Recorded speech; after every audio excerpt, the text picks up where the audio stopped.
Hello பசங்களா, இன்னைக்கு நம்ம வந்து நார்த்தங்காய் வச்சு 2 ரெசிபி பார்க்க போகிறோம். ஒன்று வந்து உப்பு ஊறுகாய், இன்னொன்று வந்து கொஜ்ஜு. கொஜ்ஜுங்கிறது வந்து ஸ்வீட்டாக இருக்கும். அது வந்து செஞ்சு வச்சு ஃப்ரிட்ஜில் வச்சிங்கன்னா ஒரு 2 months வரைக்கும் நல்லாயிருக்கும். வெளியில் வச்சிங்கனாக்கா 1 week வரைக்கும் நல்லாயிருக்கும். உப்பு ஊறுகாய் வந்து வெளியில் வச்சாலே 1 வருஷம் 1.5 வருஷம் வரைக்குமே நீங்கள் வச்சு யூஸ் பண்ணலாம். நம்மளுக்கு வந்து ஃபீவர்லாம் இருக்கும்போது வாமிட்டிங் சென்சேஷன் இருக்கும், கொமட்டல்லாம் இருக்கிறப்போ நம்ம இந்த ஊறுகாய் வந்து கஞ்சிக்கு தொட்டுட்டு இந்த உப்பு ஊறுகாய் தொட்டுட்டு சாப்பிட்டிங்கனாக்கா ரொம்ப நல்லாயிருக்கும். செரிமானத்துக்கும் ரொம்ப யூஸ்ஃபுல்லாக இருக்கும். அதனால எப்போல்லாம் நம்மளுக்கு உடம்பு முடியல இல்லை வயிற்றில் ஏதாவது ப்ராப்ளம் வருதோ அப்போல்லாம் இந்த நார்த்தங்காய் உப்பு ஊறுகாய் போட்டு வச்சுக்கிட்டோம்னா நம்மளுக்கு வந்து ரொம்ப உபயோகமாக இருக்கும். இன்னொன்று வந்து கடையில் வந்து உப்பு போட்ட நார்த்தங்காய் ஊறுகாவும் கிடைக்கும். நான் இது வரைக்கும் வாங்கினதுலேருந்து எப்படி இருக்குனாக்கா அதில் வந்து உப்பு டேஸ்ட் தூக்கலாக இருக்கும். அது வந்து நம்மளால் சாப்பிடவே முடியாது. உங்களால் வீட்டில் இந்த மாதிரி போட முடியல, கடையில் தான் வாங்க முடியுது அப்படின்னாக்கா கடையில் அந்த உப்பு ஊறுகாய் வாங்குங்க. வாங்கி ஒரு 1 hour நல்லா ஊற வச்சு கழுவிட்டு அந்த உப்பெல்லாம் கொஞ்சம் பாதியாக கம்மியாயிடும். அதுக்கப்புறம் அதை காய வச்சு நீங்கள் பாட்டிலில் ஸ்டோர் பண்ணி வச்சுக்கோங்க. அப்படி இல்லைனாக்கா வீட்டில் வந்து நான் சொல்கிற அளவெல்லாம் டிஸ்கிரிப்ஷனில் கொடுக்குறேன். அந்த மாதிரி செஞ்சிங்கனாக்கா உங்களுக்கு வந்து பர்ஃபெக்டான ஒரு உப்பு ஊறுகாய் கிடைக்கும்.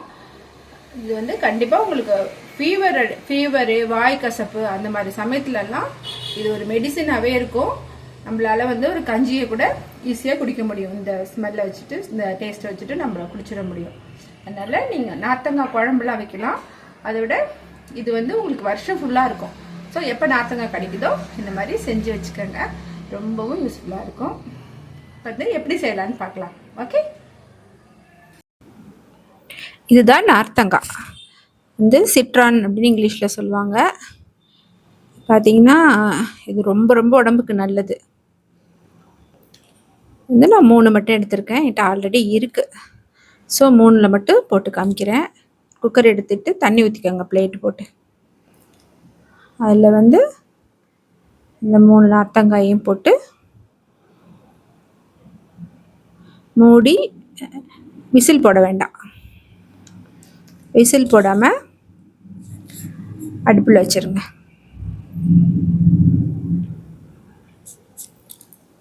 அடுப்பில் வச்சுட்டு ஒரு 10 minutes மட்டும் போதும். அடுப்பு ஆஃப் பண்ணியாச்சு. வந்து ஓப்பன் பண்ணி வெந்துருச்சான்னு பார்க்குறேன். வெந்துருச்சு. இது வந்து அப்படியே எடுத்து கட் பண்ணால் சுடும். சூடு வந்து ஆறட்டும். ஆறின பிறகு கட் பண்ணலாம். வந்து உப்பு எடுத்துக்கோங்க. அளவெல்லாம் டிஸ்கிரிப்ஷனில் இருக்குது. ஒரு ஜாடி ஒன்று வச்சுக்கோங்க. ஜாடி இல்லைன்னா கிளாஸ் பாட்டில். சில்வர்லாம் போடாதீங்க. இது சிட்ரஸ் ஃப்ரூட்டுங்கிறதுனால உங்களுக்கு அரிச்சிரும். இந்த மாதிரி நீங்கள் எந்த ஷேப்பில் வேணாலும் நம்ம துண்டு போட்டுக்கலாம். இந்த மாதிரி இதழாவும் கட் பண்ணிக்கலாம். இந்த மாதிரி செஞ்சு பிரித்து விட்டுக்கோங்க. உள்ளார உப்பை போட்டு எவ்வளோ உப்பு கொள்ளுதோ அந்த அளவுக்கு உப்பு போட்டு அப்படியே மூடி வச்சுருங்க. மூடி டப்பாவில் போட்டுருங்க. இது வந்து நம்ம ஸ்பைரலாக விட்டோம். நான் எல்லா டைப்புமே வெட்டி காமிக்கிறேன்.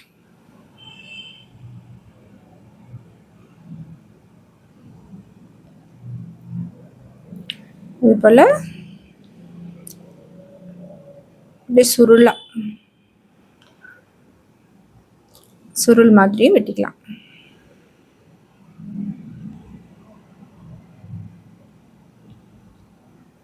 கொஞ்சம் ஹார்டாக தான் இருக்கும். கொஞ்சம் கேர்ஃபுல்லாக வெட்டுங்க. இப்போ வந்து இந்த கேப் எல்லாம் பிரித்து விட்டு இதுக்குள்ளாரையும் உப்பு போடணும். உப்பு போட்டு நல்லா ஸ்டஃப் பண்ணணும். எவ்வளோ முடியுமோ அந்த அளவுக்கு உப்பு போட்டு அமுக்குங்க. இப்போ இந்த 3 நார்த்தங்காயோட அளவு அதுக்கு எவ்வளோ உப்பு தேவை அப்படின்னு டிஸ்கிரிப்ஷனில் கொடுக்குறேன். நீங்கள் வந்து அளவு தகுந்த மாதிரி போட்டுக்கோங்க. உப்பு ரொம்ப ஜாஸ்தி ஆகிட்டாலும் நல்லா இருக்காது. இதை வந்து நம்ம வந்து சின்ன சின்ன துண்டாக வெட்டிக்குவோம்.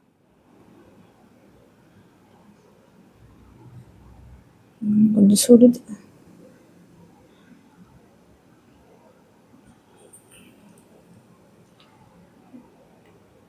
இன்னும் கொஞ்சம் ஆற விட்டால் நல்லாயிருக்கும். ஓகே,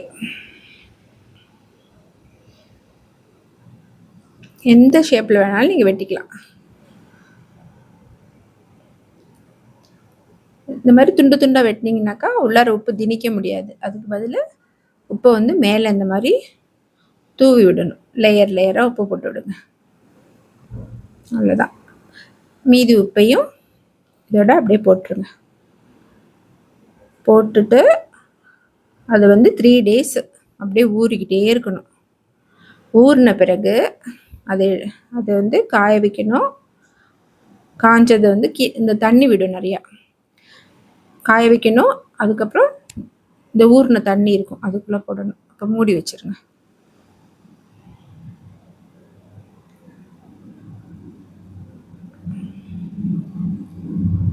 மூணு நாளைக்கு ஒரு தட்டு எடுத்து இந்த மாதிரி 3 நாள் ஊறினதுக்கு அப்புறம் ஒரு 3 நாளைக்கு இந்த மாதிரி காய வைக்கணும். காய வச்ச பிறகு இதில் கீழே தண்ணி இருக்கும் அந்த ஜாரில். காஞ்சதை வந்து அந்த தண்ணிக்குள்ளே போடணும். திருப்பி மறுநாள் காலையில் எடுத்து காய வைக்கணும். அந்த மாதிரி தண்ணி வத்துற அளவுக்கு நீங்கள் போட்டு போட்டு ஊற வச்சு எடுக்கணும். அப்படி இல்லை உங்களுக்கு வந்து சாஃப்டாக தான் வேணும்னாக்கா நீங்கள் வந்து ஒரே ஒரு நாள் மட்டும் வெயிலில் காய வச்சு தண்ணியில் ஊற வச்சு அப்படியே மூடி வச்சுருங்க. ட்ரை இல்லாமல் சாஃப்டான ஊறுகாயும் கிடைக்கும். இது வந்து நான் வெயில் காலத்தில் போட்ட ஊறுகாய் தான். இது நல்லா காஞ்சிருச்சுனாக்கா இந்த மாதிரி ஆகிடும். அது வந்து ஒரு பாட்டிலில் போட்டு வச்சுக்கோங்க. இது வந்து போன வருஷம் போட்டது. இந்த மாதிரி காய வச்சுக்கிட்டிங்கனாக்கா 1.5 வருஷம்னாலும் நீங்கள் வெளியிலே வச்சுக்கலாம், கெட்டே போகாது. இந்த மாதிரி தான் இருக்கும். அடுத்தது இந்த ஊறுகாய். இது வந்து கொஜ்ஜுக்கு வந்து ஒரு தட்டு போட்டு தண்ணி ஊற்றுங்க. நான் ஒரே ஒரு இதில் செய்கிறேன், இதுவே உங்களுக்கு நிறையா வரும். குக்கர் போட்டு விசில் போடணும். அடுப்பத்தை வச்சுருங்க. விசில் போட்டு ஒரு 2 விசில் விடுங்க, நல்லா வெந்துடும். இதுக்கு பச்சை மிளகா வேணும். எல்லா அளவுமே டிஸ்கிரிப்ஷனில் இருக்குது. இதுக்கு வந்து சின்ன சின்ன துண்டாக வெட்டிக்கங்க. இனிப்பு பச்சடின்னு சொல்லுவாங்க, கொஜ்ஜுன்னு சொல்லுவாங்க, எப்படி வேணாலும் சொல்லிக்கலாம். இது வந்து ரொம்ப நாளைக்கெல்லாம் வெளியில் இருக்காது. ஃப்ரிட்ஜில் வச்சு 2 months வரைக்கும் யூஸ் பண்ணலாம். கொட்டையெல்லாம் எடுத்துருங்க. கொட்டையெல்லாம் வேண்டாம்.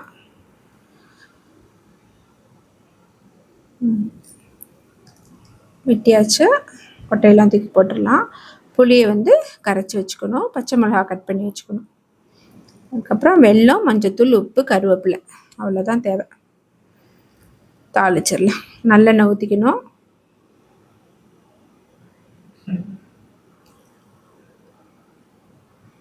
நல்லெண்ணெய் ஊற்றிட்டு எண்ணெய் நல்லா காயட்டும். காஞ்சதும் கடுகு, உளுத்தம்பருப்பெல்லாம் போட்டுறாதீங்க, வெறும் கடுகு மட்டும் போடுங்க.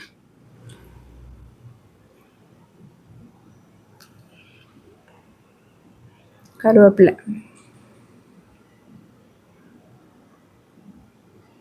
வந்து எவ்வளோ வேணால் போட்டுக்கலாம், நல்லா தான் இருக்கும்.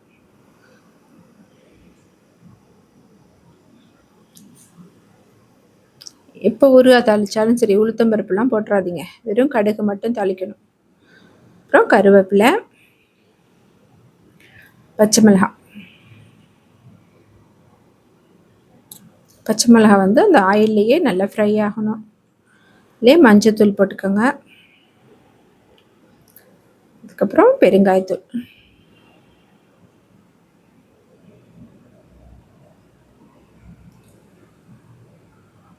போட்டு பச்சை மிளகா வந்து கொஞ்சம் அப்படியே லைட்டாக பாதி ஃப்ரை ஆன மாதிரி இருக்கும், கலர் மாதிரி.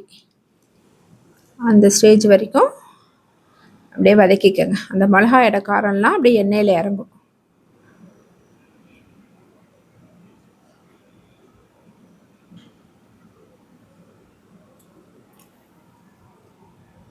பாருங்கள், கலர் பாருங்கள் எப்படி இருக்குன்ட்டு. ஒயிட்டாக மாதிரி இருக்குது பார்த்தீங்களா? இந்த அளவுக்கு ஃப்ரை ஆகணும். இப்போது கட் பண்ணி வச்சா நார்த்தங்காயை போட்டுக்கணும்.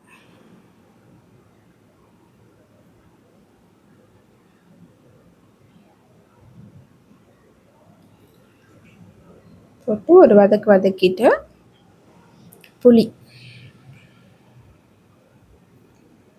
புளியை ஊற்றிடுங்க.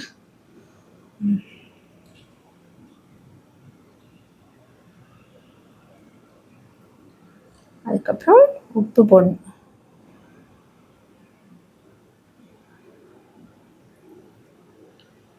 உப்பு போட்டாச்சு. வேணும்னா தண்ணி ஊற்றிக்கோங்க. ஏன்னா இது வந்து கொஞ்சம் நேரம் வேகணும்.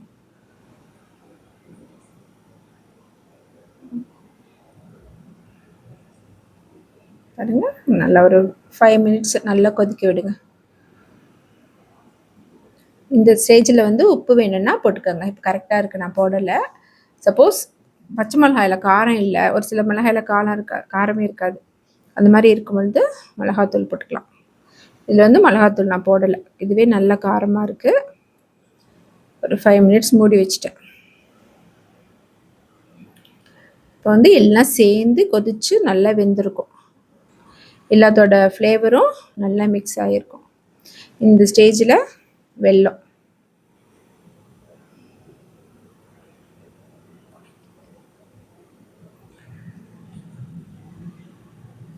வெல்லம் போட்டு நல்லா வெல்லம் கரையிட்டோம்.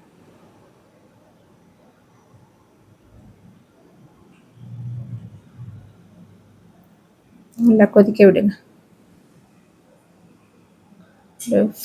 5 மினிட்ஸ் வெல்லம் கரைஞ்சி இந்த மாதிரி வந்துடும். இது வந்து ஆறுச்சுனாக்கா இன்னும் திக்காயிடும். ஸோ திக்னஸ் பார்த்துக்கோங்க. ரொம்ப கட்டியாக இருந்தாலும் நல்லா இருக்காது, ரொம்ப தண்ணியாக இருந்தாலும் நல்லா இருக்காது. ஒரு டொமேட்டோ சாஸ் பதத்தில் இருக்கணும். இப்போ வந்து கொஞ்சம் தண்ணியாக இருக்க மாதிரி தான் இருக்குது, ஆனால் ஆறுச்சுனாக்கா திக்காயிடும். அடுப்பை ஆஃப் பண்ணியாச்சு. அவ்வளோதான்.